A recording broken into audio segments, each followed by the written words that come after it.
We like to think that lying is a conscious choice, that we are in full control of the stories we tell. But the human body is a terrible secret keeper. In the early days of the Cold War, the intelligence community had a problem. They had built an empire on gathering secrets, but their primary tool for verifying the truth, the polygraph machine, was failing. Spies were learning to beat it. They could control their breathing. They could lower their heart rates. They could pass the test while lying through their teeth. By 1958, the agency realized that attaching wires to a suspect was the wrong approach. The wires were making them defensive. To truly read a human being, you had to observe them when they thought nobody was looking. You had to map the involuntary language of the body. The research was pioneered alongside early anthropologists who coined the term Kinesics. The premise was terrifyingly simple. While your brain is busy constructing a verbal lie, it lacks the cognitive bandwidth to perfectly choreograph your physical movements. This friction between what the mouth says and what the body feels creates a physical anomaly, a micro-expression, a baseline deviation. The CIA categorized these into a behavioral matrix. They started with the eyes. The agency noted that blinking isn't just for lubrication, it's a psychological reset. When a subject is asked a high-stress question, their blink rate often drops to near zero as the brain scrambles to process the threat. The moment the lie is spoken, a rapid flutter of blinks follows, a subconscious release of tension. In 1963, this research culminated in a highly classified document, the KUBARK Counterintelligence Interrogation Manual.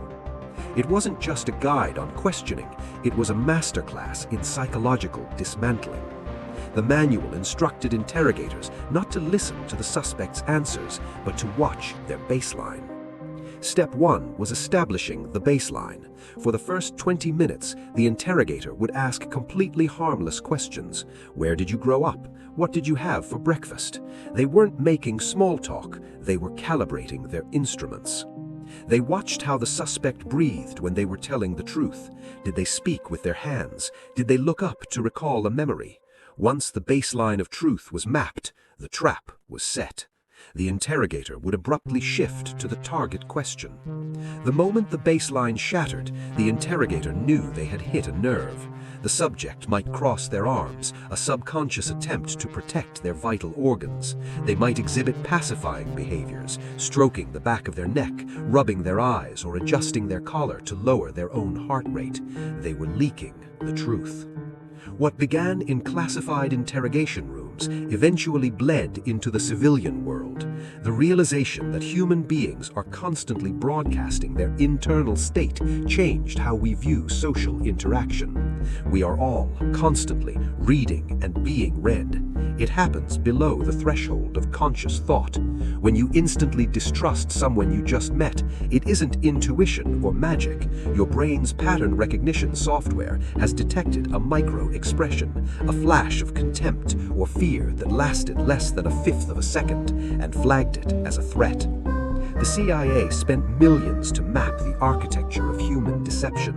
They proved that the body cannot lie, but there was one variable they struggled to control, one type of person who broke their behavioral matrix entirely. What happens when the suspect sitting across the table actually believes their own lie? That is the topic for the next file.